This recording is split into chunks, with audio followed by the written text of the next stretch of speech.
আমার গোপন মনের ব্যথা আমার গোপন প্রাণে কথা রে দয়াল কার কাছে জানাবো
ব্যর্থ আশা নিয়ে বাসা বাঁধলেন ভাঙন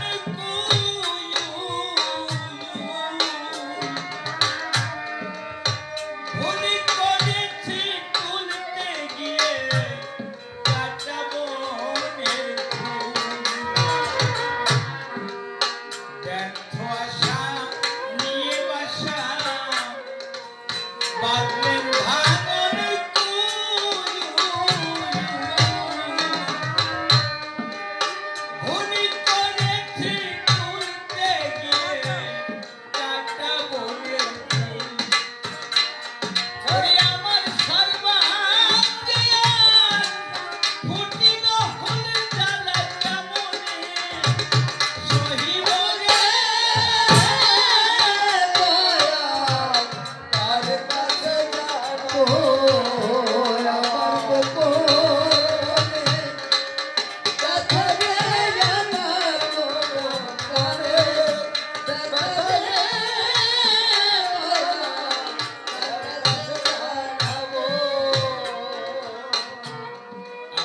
চিনতে কারো নাই রে বাকি সংসারে দিয়ে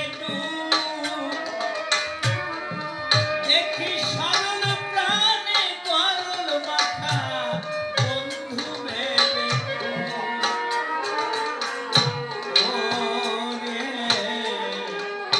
চিনতে কারো নাই রে বাকি সংসারে দিয়ে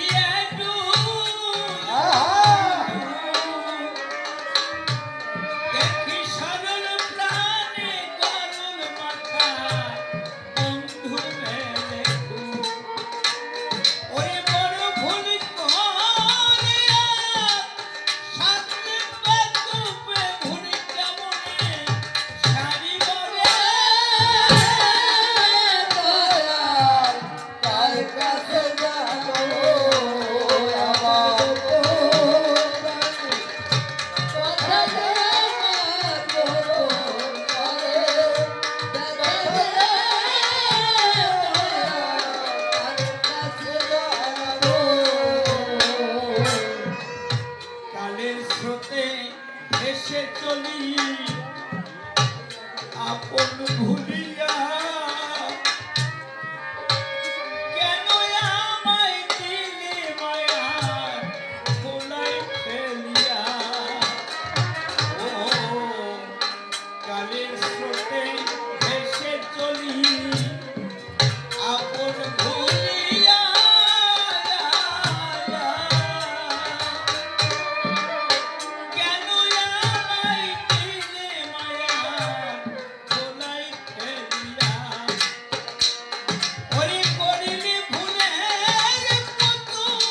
ওম কালী করল বদনী পদতলে সুলপনি রাঙা চরণ ধরিয়াছ বুকে জানি না মা তব তত্ত্ব বিষয়তে আছি মত্ত কাম মদিরা পানে সুখে জ্ঞান গণস জননী হর কণ্ঠ বাগবাদিনী মম আজ্ঞান্তি মিলনাশ তুমি জ্ঞানাশ্রী কীটিচয় পাঠা তুলে সাধন পঞ্চ কাটা আবাদ করে লহ দেবভূমি ওমা নিশম্ব শম্ভ মথিনী শৈল সুতা সুবোধনী ইন্দ্র রাজ্য লভে তোর কৃপায় রামপ্রসাদের বাল্লি বেড়া অমাসমা মনোহরা সুরত্রা দাহিত রাজ্য পায় লভিব অমৃত রাজ্য হিংস করিয়া তেজ্য গাইব সদা তব গুণ গান চাহমা করুণা নেত্রে ঢালো কৃপা বাণী হৃদয় ক্ষেত্রে সিক্ত করি পুরা পরাণ শ্রীপদ দেহিমা শিবে তবে তো জননী হবে সন্তান যদিও দুরাচার বাৎসল্য সোহাগে দুলে তুলে নাও কর কমলে এমিনতি রাখো অভাগা যাক মাতৃ বন্দনা করে শেষ বক্তব্য করিব প্রবেশ সবিশেষ জানাই আমার আত্মনিবেদন আপনারা যেমন যোগ্য শ্রোতা আসলে আমি বক্তা নই তদ্রূপ আপনাদের ধারে তবু প্রণাম জানাই যত সাধুগুরু বৈষ্ণবের পদনখরে যদি সাধুগুরু বৈষ্ণবের কৃপা হয় বোবাও কথা বলতে পারে লেখা আছে শাস্ত্রের ভিতরে তাই সর্বাগ্রে প্রণাম করলাম সাধুগুরু বৈষ্ণবের ডাঙা পায়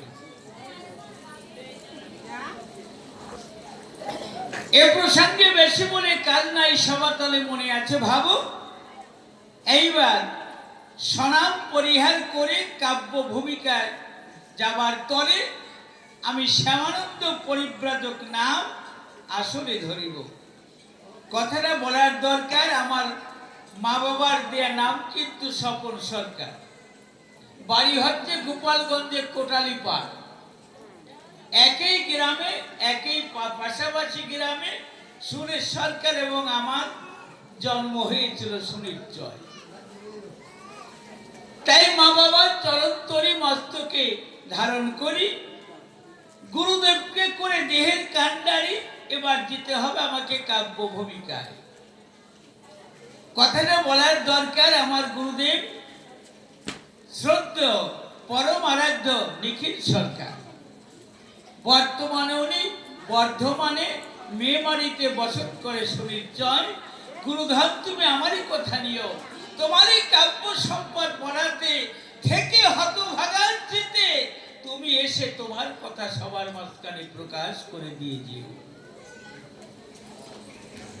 এ প্রসঙ্গে দিয়েছেন এইবার শ্যামানন্দ নাম ধরে আমার বিপক্ষে থাকবে পরম পূজ্যপদ বিশেষ ব্যক্তিত্ব সিদ্ধান্ত সরস্বতী মহোদয় যিনি গৌরব মঠের প্রতিষ্ঠাতা হয়েছিল মিথ্যা নয় আমিও কিন্তু লেখাপড়া শিখে মনটা পড়েছি বেঁকে অনেক শাস্ত্রাদি দেখে দেখে অন্তরে জেগেছে সংশয় নানাভাবে নানা মতে মানুষ ভজন করে বিধি মতে ঈশ্বর বলে জল ধরায় আখি পাতে কেউ কে তাকে পায় কিনা অন্তরে জেগেছে সংশয় মুসলমান যারা চরাচরে পাঁচ ওয়াক্ত নামাজ পড়ে আল্লাহ বলে জিকির সারে বৌদ্ধ যারা চরাচরে বৌদ্ধর নামে মগ্ন হয়ে রয় কালী ভক্তের সংসারে তারাও মামা বলে চিৎকার করে খ্রিস্টানরা খ্রিস্ট বলে গায়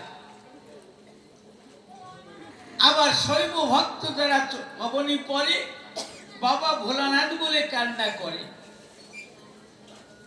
কিন্তু কেউ কি দেখেছে তারে এমন মানুষ দেখতে আমার মনে বড় বাসনা জেগেছে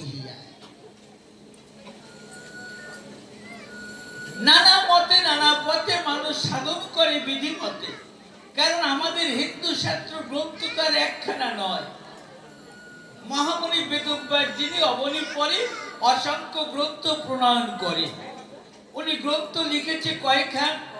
ত্রিলাক্ষ প্রদশাত্রাণী নবলক্ষণ চাগম অষ্টাদশ পুরাণব্য নব ব্যাকরণ তথা ভাগবতত্ব দধিখণ্ড গীতা মন্থরম দণ্ড সারং সারং পুনঃসার রাধা কৃষ্ণ চাতুরক্ষর। এতগুলি গ্রন্থ প্রণয়ন করে। আমি অনেক গ্রন্থ দেখেছি নয়ন ভরে। যতই গ্রন্থ দেখি ততই আমার অন্তরে সংশয় বেড়ে যায়। ঈশ্বরকে পাওয়ার তরে কেন এত গ্রন্থের দরকার করে? দুই একখান লেখলেই তো হয়। বাবু, মায়েরা 5টা 7টা 10টা তরকারি রান্না করে। সব তরকারি রান্না কি আর ভালো হয়? যেটা ভালো হয় ওইটা দিয়ে খেলেই তো পেট ভরে যায়, না কি বলে? কোনটায় জাল বেশি হয়, কোনটায় লবণ কম হয়, কোনটায় আদার রস বেশি হয়। আমি দেখলাম, লক্ষ্য করি এইরকম গ্রন্থ পড়ে পড়ে মন গিয়েছে গর্তে পড়ে। আমি একটা প্রাণের মানুষ, আছি প্রত্যাশায় যে আমার সংশয় নিরসন করতে পারে এমন ব্যক্তি কি আছে অবনী পরে। সমস্ত বিশ্ব ঘুরে আমি দেখেছি মিথ্যা নয়। কি বলবো আপনাদের ধারে, আমি কিন্তু একটা ভব ঘুরে। হঠাৎ যখন এলাম নদীপুরে, এসে শুনতে পেলাম ভাই একজন বিশিষ্ট ব্যক্তিত্ব আছে, যার নামটা সিদ্ধান্ত সরস্বতী মহোদয়। 18টা ভাষায় করেছে এমএ পাস, নিয়ে দর্শন শাস্ত্র ইতিহাস। ওনার বাবার নামটা কিন্তু ভক্তি বিনোদ মহোদয়। ওনার বাবা ডিসি ছিল এই সংসারে, সারা জনম চাকরি করে ছেলেটাকে লেখাপড়া শিখানোর পরে পেনশনে যত টাকা পায় তাই এনে ছেলের হাতে দেয়। দেখে বলে, খোক আমি করি বর্ণনা, আমি তোর ইনকামের টাকা আমি খেতে চাইনি, বরঞ্চ মনে আছে ভাবো মহামুনি বেদব্যাসে ভাগবত দিয়েছে রচনা করে। এই ভাগবত নিয়ে অনেক সংশয় আছে মানুষের অন্তরে। এই সংশয় নিরসন করবার তোরে দায়িত্ব দিলাম তোরে, আমার কথা লবি। জীবকে মুক্তি দেওয়ার তোরে যে গৌর প্রেম ধন নিয়ে এসেছে নদীপুরে, সেই গৌরের নামে গৌরীয় মঠ প্রতিষ্ঠিত করে জয় রাধে গোবিন্দ বলে সমস্ত বিশ্বে ভাগবত ধর্ম প্রচার করে দিল।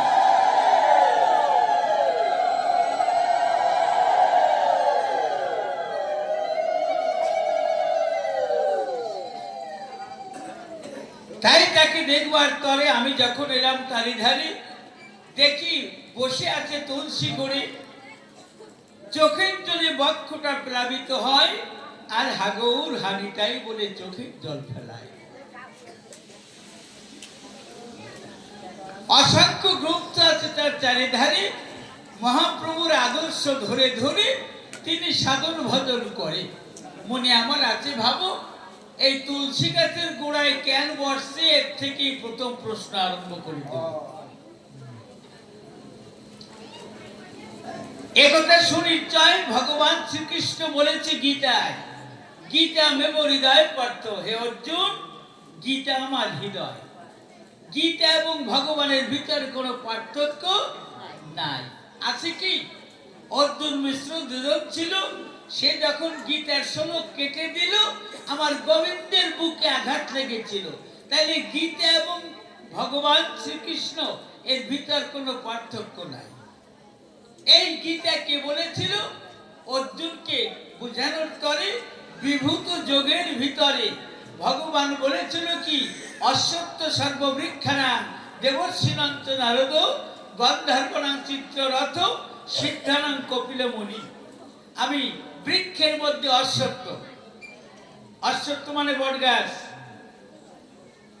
অশ্বত্থ সর্ববৃক্ষানাং দেবর্ষিণাঞ্চ নারদ, দেবতাদের মধ্যে আমি নারদ, দেবর্ষিণাঞ্চ নারদ গন্ধর্বনাং চিত্ররথ, গন্ধর্বদের ভিতরে আমি চিত্ররথ, সিদ্ধানাং কপিল মুনি, মুনির মধ্যে আমি মহামণি কপিল, কিন্তু প্রশ্ন জাগি আমার হিয়ায়, হে ঠাকুর মহোদয়, জানবার ইচ্ছায়, তোমাকে ঠকানোর জন্য নয়। গীতায় ভগবান বলেছে অশ্বত্থ সর্ববৃক্ষানাং, বৃক্ষের মধ্যে ভগবান যদি অশ্বত্থ হয়, তুমি তো পরম পণ্ডিত বলি পরে সেই অশ্বত্থ বৃক্ষকে ত্যাগ করে কেন বসেছ তুলসী গাছের গোড়ায়? তোমারই পদাঙ্ক অনুসারে বর্তমান বৈরাগীরা লঙ্কা গাছ না লাগাইয়ে তুলসী গাছের চাষ করে। বাবু 1 কেজি লঙ্কার দাম কত? কত জানে মরিচ কয়? 400-500 টাকা হয়েছিল না? 1000 টাকা 1100 টাকা কেজি হয়েছিল। অন্য এগুলি চাষ করে না, কিন্তু খিচুড়ি রান্না করতে যে কেনা লাগে, ওনাকে পয়সা তো লাগে না। জয়রাধে কইলেই তো পয়সা জ্বালা তো। আমার কথা নাও, গীতায় বললো গাছের ভিতরে আমি অশ্বত্থ। তাই দেখেছি লক্ষ্য করে সমস্ত সাধুদেরা তোরাতরে আশ্রমে তারা অশ্বত্থ গাছ লাগাইয়ে তারই গোড়ায় ধ্যান করে। কত গুণ আছে অশ্বত্থর ভিতরে দেখেছেন? অত সুন্দর অক্সিজেন আর কিন্তু কোনো গাছে দেয় না। গরমকালে বসলে পরে দেহটাকে সিক্ত করে, ছায়া দান করে, মনে হয় যেন এয়ার কন্ডিশন রুমে আছে। হ্যাঁ, আর তোমার এই অথচ তুলসী গাছ ফুলে বলি সবার পাশ করিবা না। চৈত্র বৈশাখ মাসে ওই ওর গোড়ায় জল না দিলেও গাছ আর বাঁচে না। আর একটা অশ্বত্থ গাছ 2000, 5000, 10,000 বছর বাঁচতে পারে। ভগবান কি খালি খালি অশ্বত্থকে প্রাধান্য দিয়েছে গীতার ভিতরে? আমার কথা নাও, তোমরা সেই অশ্বত্থকে বাদ দিয়ে সত্য কথা বুঝাই কই কেন তুলসী গাছের গোড়ায় জল ঢালো, এর কারণটা কি সবার মাঝখানে প্রকাশ করে দিয়ে যাও। বলে গেলাম আমি, তাই বলে জল দেয়া কিন্তু বাদ দেবেন না আপনারা, বুঝছেন? ওটা হবে পরে পরে, থাকেন একটু ধৈর্য ধরে। এমন কি গুণ আছে আপনাদের ভিতরে আমি করি বর্ণনা। আমি তো দেখি, আমি রামায়ণ পড়ে দেখেছি তুলসীর কোনো গুণই থাকে না। রাজা দশরথ যখন মারা গেল, কথা বলা ভালো, পিণ্ড দেবার তরে রাম লক্ষ্মণ যখন গিয়েছিল বাজারে সওদা করবার তরে, এমন সময় দশরথ এসে বলে সীতার ধারে, ওমা সীতা, আমার কথা লবি, আমি বড় কষ্টে আছি, বলে তোর কাছাকাছি, তুই আমারে পিণ্ড দিয়ে উদ্ধার করে দিবি। ডাক দিয়ে সেদিন কয়, তোমার ছেলেরা বাজারে বাজার আনতে যায়, একটু অপেক্ষা করলে কি অসুবিধা হয়? সে করে বর্ণনা, অত সময় আমার থাকে না। কয় পিণ্ড দেব, আমি পাবো কি? এখানে তো কিছু নাই। কয় কথা নেবে, বালু দিয়ে একটু পিণ্ড দিলে তাতেও হবে। তাই মা জানকী যেদিন ছিল, বালু দিয়ে পিণ্ড দিল। কোথায়? ওই যে কয়া ধামে পিণ্ড দিল। আমার দশরথ রাজা উদ্ধার হলো। জয় রাধে গোবিন্দ বলে ভক্তবৃন্দ প্রেমানন্দে একবার হরি হরি বল।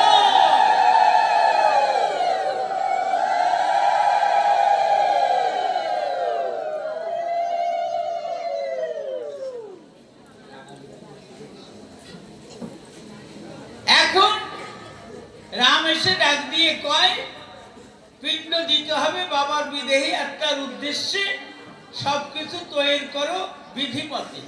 সীতা করেছে বর্ণনা, হে প্রাণনাথ, আমি পিণ্ড দিয়ে শ্বশুর দেবতাকে উদ্ধার করেছি, পুনরায় আর পিণ্ড দিতে হবে না। ডেকে বলে, তারই ধারে তুমি যে পিণ্ড দিলে কি করে? তোমার সাক্ষী আছে কোন কোন জনায়? ডাক দিয়ে যখন সীতা কয় পিণ্ড দিতে হলে তুলসী, দুর্বা, এগুলির বটপাতার দরকার হয়। আমি এগুলি সংগ্রহ করে পিণ্ডে দিয়েছি তার বিদেহী আত্মার উদ্দেশ্যে, মুক্ত দেবার তলে। পরে তোমার সাক্ষী আর জল আছে, সরুজ নদী বলে যারে, তাই না? এই জল ধরে করে পিণ্ড করেছি দান। রাম বলে মনে আছে ভাবো দেখি তোমার সাক্ষীরা আমার সামনে সাক্ষী দেয় কিনা, আমি প্রমাণ নেব। সরযূ নদীরে ডাক দিয়ে কয়, হে নদী বলো আমায়, আমার বাবার আত্মার উদ্দেশ্যে সত্যি কি তোমার জল নিয়ে করপুটে সীতাকে পিণ্ড দেয়? রামের এই মূর্তি দর্শন করে ভয় দেখেছে সরযূর অন্তরে, সে করে বর্ণনা, না পিণ্ড দেয়। মনে প্রেম মনস্তাপ, মা জানকী দিয়েছিল অভিশাপ।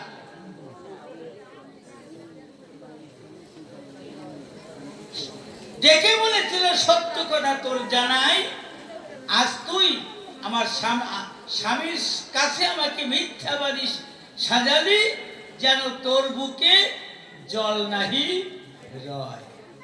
এখনো জাজ্জল্য প্রমাণ আছে গয়ার ভিতরে। আমি করি বর্ণনা, বালু খসলে জল পাওয়া যায়, উপরে কিন্তু জল থাকে না।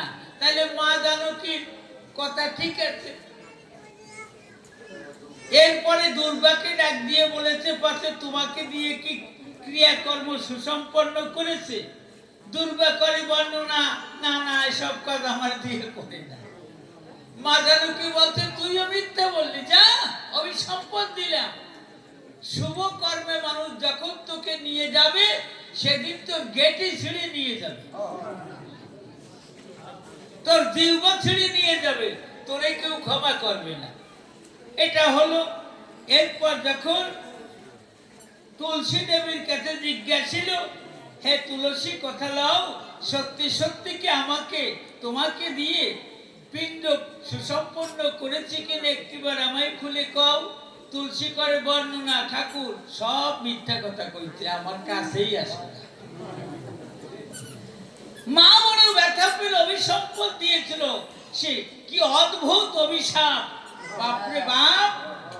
মা জানকী ডাক দিয়ে কয়, মিথ্যা বললি রসনায়, এক সময় তোর মুখে কুত্তায় করবে প্রস্রাব।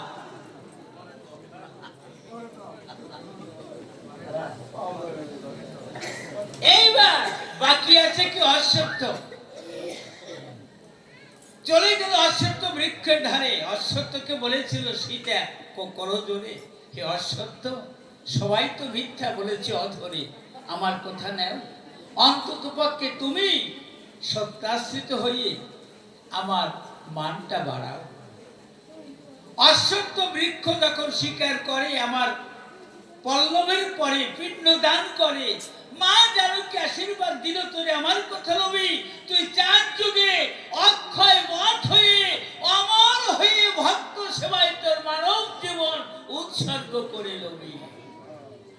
এখন আমি তো এগুলি বুঝি না, আমি তার্কিক মানুষ, আমি যুক্তি দিয়ে বুঝালাম, গোসাই কেন তোমরা সেই অশ্বত্থ বৃক্ষকে পরিহার করে বসে থাকো তুলসী করে, আবার মালা নাও কেন তুলসীর মালা, গলা চুলকায় না?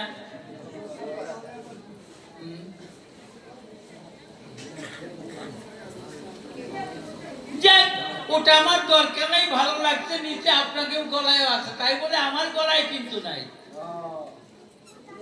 আমরা কোনো মালাও লই না, তিলকও নেই না, নেই না তার কারণ আছে। কারণটা শুনবেন না। তুলসীর মালা নিলে আমাদের তো সব জায়গায় গান করা লাগে, মতুয়াগো গান গাওয়া লাগে, বড়দিনে খ্রিস্টানদের গান গাওয়া লাগে, মুসলমানের গান গাওয়া লাগে, কালী পূজার গান গাওয়া লাগে। এখন যদি তুলসীর মালা নেই, মতুয়ারা কর বিবেচনা, ও শালা কৃষ্ণ ভক্ত, ওরে বায়না দেব না, আমার বায়না কমে যাবে, এই জন্য ওই মালা নেই না। আচার মালা নিলে, হ্যাঁ আচার মালা নিলে কৃষ্ণ ভক্ত মনে করবে উনি মতো, ওনারে বায়না দেব না, আমা বায়না কমে যাবে না, এই জন্য কুমা কমি নেই। তারও গোসের 1 টাকার মুখস্থ করছি, সখী আমি আছি সব দলে, এ দলে ও দলে সব দলে আমি থাকি, ও সখী পাগল হতে আর বাকি আছে কি। এই জন্য করিবা না, এই আমি সব দলের ভিতরে থাকি না। প্রথম প্রশ্নের জবাব আমি তোমার কাছে শুনতে চাই। এরপরে মনে আমার আছে, ভাবো রূপ গোস্বামী শ্লোক ধরে একটা শ্লোক বলবো তোমার ধারে।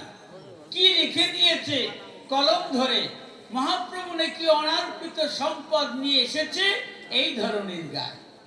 ওই যে শ্লোকে আছে না, অনার্পিত চরিন চিরাট করুণ অবতীর্ণ কলৌ সমর্পিত উন্নত উজ্জ্বল রসাংশ ভক্তি শ্রিয়ম হরিপুরট সুন্দর দুতি কদম্ব সন্দীপিতম সদা হৃদয় স্কন্দরে বসচি নন্দন।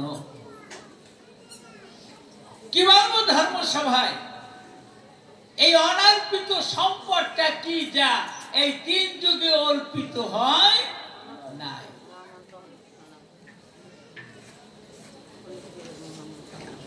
সত্য ত্রেতা দ্বাপর তিন যুগে যে সম্পদ নাই, সেই সম্পদ নিয়ে এলো নাকি আমার নদিয়ার নিমাই। আমার কথা নেও, এই অনার্পিত সম্পদটা কি একটিবার সবার মাঝখানে প্রকাশ করে দিয়ে যাও। এই 2 নাম্বার প্রশ্ন হয়ে গেল, মনটা একবার হরি বলো। এইবার দেখেছি লক্ষ্য করে, যেখানে নামযজ্ঞ হয় এখানে অবশ্য লেখা জয় জয় রাধে কৃষ্ণ গোবিন্দ মধুসূদন রাম নারায়ণ হরে। আর অনেক অনেক জায়গায় থাকে হরে কৃষ্ণ কৃষ্ণ কৃষ্ণ হরে হরে, হরে রাম রাম রাম হরে হরে। কিন্তু যখন কালেকশন করতে যায়, ওনাকে কালেকশন না হলে তো দল সিলেকশন হয় না। কিরকম কালেকশন হয় সেই অনুসারে কীর্তনের দল সিলেকশন হয়, টাকার উপরে তো নির্ভর করে। ওখানে লেখা আছে হরের নাম হরের নাম হরের নাম, ওই বা কেবলম কলৌ নাস্তব নাস্তব নাস্তব গতির অন্যতা। তাহলে হরের নাম মানে হরিনাম, এই তো কি বাবা? হ্যাঁ, তাই লেখার সময় লেখা হরের নাম হরিনাম, হরিনাম ছাড়া গতি নেই। কিন্তু কেন বর্তমান বৈষ্ণবরা 16 নাম 32 অক্ষর জপ করে, এইটা কেন, এর কারণটা কি, এই প্রশ্নের আমি জবাব চাই।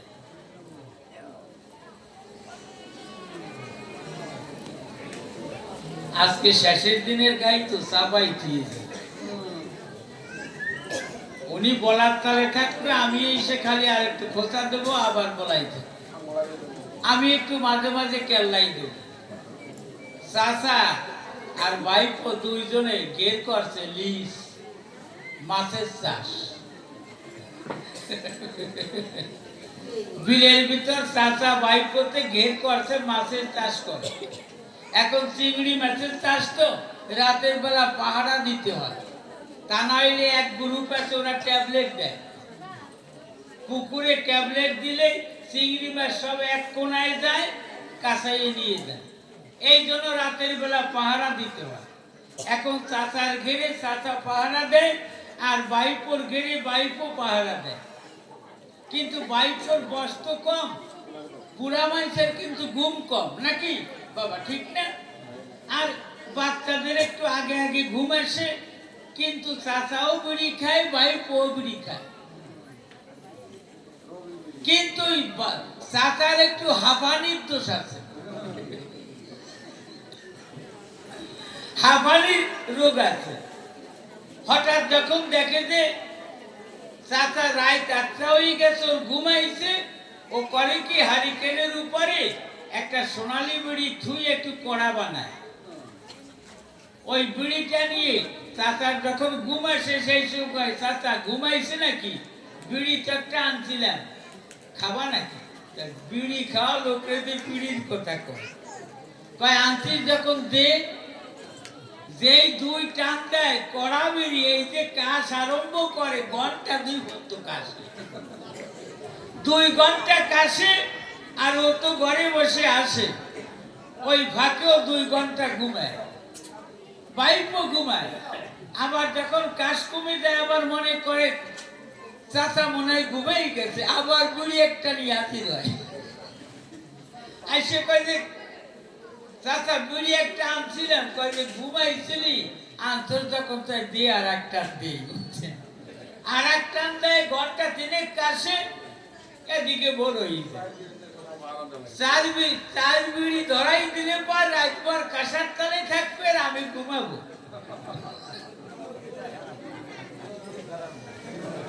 আমি এই কোয়ালিটি করব, পরিশ্রম করব কিসের কাজ? এই জন্য দুখানা প্রশ্ন রাখলাম তোমার পদনা করে। এমন কোন বস্তু অর্পিত হয় নাই অবনী পরে, আমি তোমার কাছে শুনতে চাই। দেখেছি শাস্ত্রবাক্য অনুসারে পঞ্চবিধে হিন্দুরা ভজন করে: শাক্ত, শৈব, সৌর, গানপত্য, বৈষ্ণব। কি বলবো ধর্ম সবাই, এই পাঁচটা বীজেই কিন্তু আমার বাবা শিব ঠাকুর পাগলা পঞ্চানন দেয়। তাই শিবকে বলা হয়েছে কি জানেন? বিশ্বদান বিশ্ববীজং নিখিল ভয় হরণম। বিশ্বের আদিবীজ শিব ঠাকুর। তাই শিবের কাছ থেকে নারদ পেল। গতকালকে বলা হলো নারদের কাছ থেকে প্রহ্লাদ, ধ্রুব, মহামুনি বেদব্যাস, রোহিদাস পেল। যার যেমন অনুসারে সে সেইভাবে ভজনা করে। তুমি আমার কথা নাও, মানবের কল।